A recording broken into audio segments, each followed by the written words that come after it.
अब हमारे साथ जुड़ रहे हैं बीजेपी से सुधांशु त्रिवेदी जी। सुधांशु जी, आमिर का आपसे भी सवाल है। नमस्कार सुधांशु जी। मेरा आपसे सवाल है कि सोशल ऑडिट्स हमने देखा कि आंध्र प्रदेश में सोशल ऑडिट्स हमने देखा कि आंध्र प्रदेश में एक बड़े पैमाने पे हो रहे हैं। हमारा आपसे सवाल यह है कि जिन राज्यों में बीजेपी की सरकार है वहां पर सोशल ऑडिट्स क्यों नहीं होते? क्योंकि ये एक बहुत अहम चीज है, ये कंट्रोल करने के लिए कि जो पैसा या जो योजनाएं लोगों तक पहुंचे वो वाकई पहुंच रही हैं नहीं पहुंच रही हैं। तो सोशल ऑडिट्स उनका ये एक सोल्यूशन है। तो राज्य सरकारों में जहां बीजेपी की सरकार है वहां क्यों नहीं होते हैं सोशल ऑडिट्स?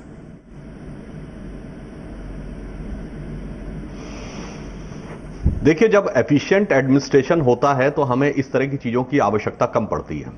बीजेपी की भिन्न भिन्न सरकारों ने अपने अपने तरीके से ऐसे कई इंस्ट्रूमेंट्स डिवाइस किए हैं। जैसे मध्य प्रदेश पहली सरकार थी जिसने कि यह तय किया कि जब भी कोई काम दिया जाएगा, सर्टेन उसने वर्क्स आइडेंटिफाई किए, उसका एक निश्चित समय उन्होंने निर्धारित किया कि इतने समय में इस कार्य को होना है। यदि नहीं होना है तो संबंधित व्यक्ति की जिम्मेदारी है, संबंधित अधिकारी की। तो क्या होता है कि इससे करप्शन को कंट्रोल करने में ऑटोमेटिक बहुत हद तक आपको एक सहायता मिल जाती है, क्योंकि इतने दिन के बाद उस अधिकारी को उसका उत्तर यस या नो में देना है। आज करप्शन का सबसे बड़ा कारण क्या है कि आपने कोई चीज दी और कोई उस फाइल पे बैठ गया 2 महीने, 4 महीने, 6 महीने, अब उसकी मजबूरी हो गई कि दिन में। लेकिन सुधांशु जी, जो हम लोगों की बातें सुनते हैं, सुधांशु जी माफ कीजिएगा मैं आपको इंटरप्ट कर रहा हूं, लेकिन जो लोगों की बातें सुनते हैं हम देश भर से, वो चाहते हैं कि वो खुद सवाल पूछें। एक औरत कहती है कि भाई जब मैं अपने बच्चे को 10 रुपए देती हूँ मार्केट जाने के लिए और उसमें कहती हूँ कि तुम बीड़ी ले आओ या कुछ चाय की पत्ती ले आओ, तो मैं उससे हिसाब मांगती हूँ। मैं पूछती हूँ कि भैया ये पैसा कहां खर्चा हुआ। तो इसी तरह से सोशल ऑडिट्स जो है एक लोकतंत्र में, क्या आपको लगता है कि सोशल ऑडिट्स नहीं होने चाहिए? अगर मैं कहूं कि मेरी सरकार बड़ा अच्छा कर रही है, आप सोशल ऑडिट्स ना करें, हमारा सोशल ऑडिट्स करने की जरूरत ही नहीं है, क्या यह सही जवाब है?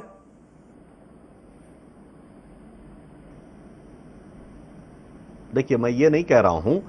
इसकी जो तकनीकी और वैधानिक पहलू है वह अपनी जगह है। एक होता है पॉलिटिकल और इंटेंशनल, एक होता है कॉन्स्टिट्यूशनल एंड लीगल।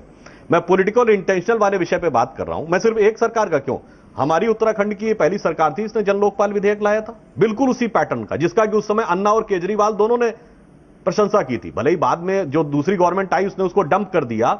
इसका मतलब ट्रांसपेरेंसी तो हम पूरा लाना चाह रहे थे। अब जैसे अगर आप ट्रांसपेरेंसी लाना चाह रहे हैं तो सोशल ऑडिट्स क्यों नहीं हो रहे हैं? आपके राज्य सरकारों में सोशल ऑडिट्स क्यों नहीं हो रहे हैं? जो राज्य हैं जहां पे आपकी सरकार है वहां पे सोशल ऑडिट्स क्यों नहीं हो रहे हैं? क्या दिक्कत है? क्या वहां के लोगों को अधिकार नहीं है? देखिए, मैं आपसे यही कह रहा हूं कि इसके जो कॉन्स्टिट्यूशनल और लीगल एस्पेक्ट हैं, जी नहीं, मैं इसीलिए तो कह रहा हूं ना, ट्रांसपेरेंसी, एफिशिएंसी और लोगों तक प्रॉपर जस्टिस पहुंचाने के लिए भिन्न भिन्न राज्य सरकारों ने अपने अलग अलग प्रकार के कदम उठाए हैं। और इवन आप देख लीजिए कि प्लानिंग कमीशन के भी डाटा में किसी भी इंप्लीमेंटेशन में, चाहे सेंट्रल गवर्नमेंट की स्कीम हो, बीजेपी रूल्ड स्टेट्स हमेशा नंबर 1 पे है। इवन याद करिए 20 पॉइंट प्रोग्राम इंप्लीमेंटेशन जो इंदिरा गांधी का ड्रीम प्रोजेक्ट था, हमेशा बीजेपी सरकारें आती थी, 2010 के बाद रैंकिंग बंद कर दी गवर्नमेंट ऑफ इंडिया ने। तो मैं ये भी कह रहा हूं, जब आप अलग जगह जा रहे हैं, सवाल ये नहीं कि बीजेपी आगे या कांग्रेस आगे, हम तो जनता के मुद्दे उठा रहे हैं। एक छोटा सा ब्रेक लेते हैं, ब्रेक का छोटा सा वक्त है सुधांशु जी।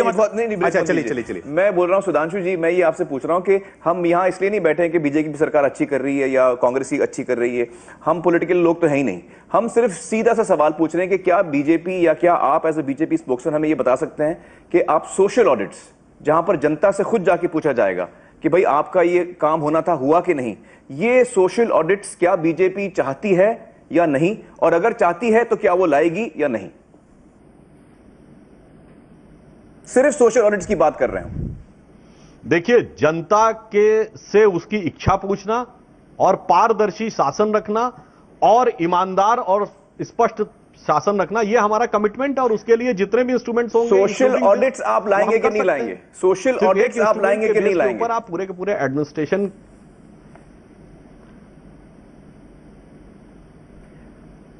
सोशल ऑडिट मैं आपसे साफ कह रहा हूं, इंटेंशन क्या है? Social audit, transparency, social audit के भी जो प्रावधान होंगे वो भी करेंगे हम लोग। हम मगर ये बातें जो आप कह रहे हैं, इन चीजों के मैंने दोनों बात कहे, कॉन्स्टिट्यूशनल, लीगली, आप जनता को कितना कॉन्स्टिट्यूशनल अधिकार प्राप्त है, मैं आपको एक उदाहरण देना चाहता हूं, इम्प्लीमेंटेशन हो पाएगा या नहीं चाहता हूं। आंध्र प्रदेश में सोशल ऑडिट जो पावर डेलीगेटेड है वो स्टेट गवर्नमेंट के पास है।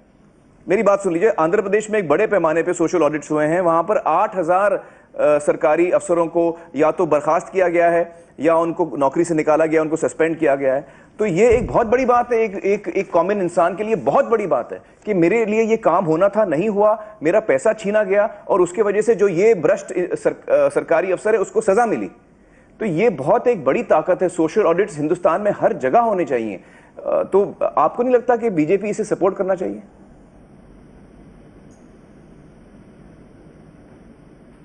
मैं इसीलिए तो कह रहा हूं, मध्य प्रदेश हमारी सरकार ने इसी प्रकार का तो कानून बना रखा है कि इतने ड्यूरेशन में आपको काम करना, अदरवाइज आप पे कार्रवाई होगी। दोनों की मूल भावना में आप देखें तो क्या अंतर है? सोशल ऑडिट्स होते हैं मध्य प्रदेश में। मैं कह रहा हूं मध्य प्रदेश सरकार ने यह नियम बना रखा है, डिफरेंट वर्क्स के लिए टाइम आइडेंटिफाई कर रखा है। लेकिन चेक कौन करता है? ऐसा ही नियम उत्तराखंड सरकार चेक कौन करता है? चेक को तो पब्लिक को करना पड़ेगा कि भैया हो रहा है कि नहीं हो रहा है। सोशल ऑडिट्स का मतलब यही होता है कि सोशल, आप लोगों में जाएं, पूछें ये हुआ है कि नहीं हुआ है। तो ये तो हो नहीं रहा है। मैं एज ए सरकार कुछ भी डिसाइड कर सकता हूं, लेकिन वो जब तक आप जनता से ये होता है कि जिस डेट को आपने कोई काम दिया है, जिसकी रिसीप्ट आपके पास है, तो सोशल ऑडिट के खिलाफ अगर आपको 30 दिन के अंदर उस काम का उत्तर मिलना, 31वें दिन आप सरकार से पूछ सकते हैं कि हमें क्यों नहीं मिला। तो मतलब हम ये समझ लें कि आप सोशल ऑडिट के खिलाफ हैं? क्योंकि मैं 4 दफा पूछ चुका हूं आपको ये बात। नहीं, मैं ये नहीं कह रहा हूं सोशल ऑडिट के खिलाफ है। हम ट्रांसपेरेंसी और क्लियरेंस, एक पारदर्शी स्पष्ट शासन के पक्षधर हैं। और हमने एक नहीं, अब उसके डिटेल में मैं नहीं जाऊंगा, हमने बहुत सारे ऐसे स्टेप्स उठाए हैं। तो सोशल ऑडिट्स के बारे में आपकी क्या टिप्पणी है? अच्छा, ये अच्छा है कि नहीं? सोशल ऑडिट्स होने चाहिए कि नहीं होने चाहिए? शुरुआत किसमें हुई? हम ये बोलते हैं कि चलिए बीजेपी की राज्य सरकार जहां है वो छोड़ देते हैं, कांग्रेस की सरकार जहां छोड़ देते हैं। हम जापान की बात करते हैं, तब जब प्रॉपर बात करते हैं जापान की। जापान में सोशल ऑडिट्स होने चाहिए कि नहीं होने चाहिए? या कहीं भी दुनिया में सोशल ऑडिट्स होने चाहिए कि नहीं होने चाहिए? क्योंकि सोशल ऑडिट से हमको पता चलता है कि जो काम होना था वो हुआ कि नहीं हुआ। 3 पुल बनने थे, सिर्फ 1 बना है। सोशल ऑडिट्स होने चाहिए कि नहीं होने चाहिए? कॉन्सेप्चुअली आपका क्या, आपकी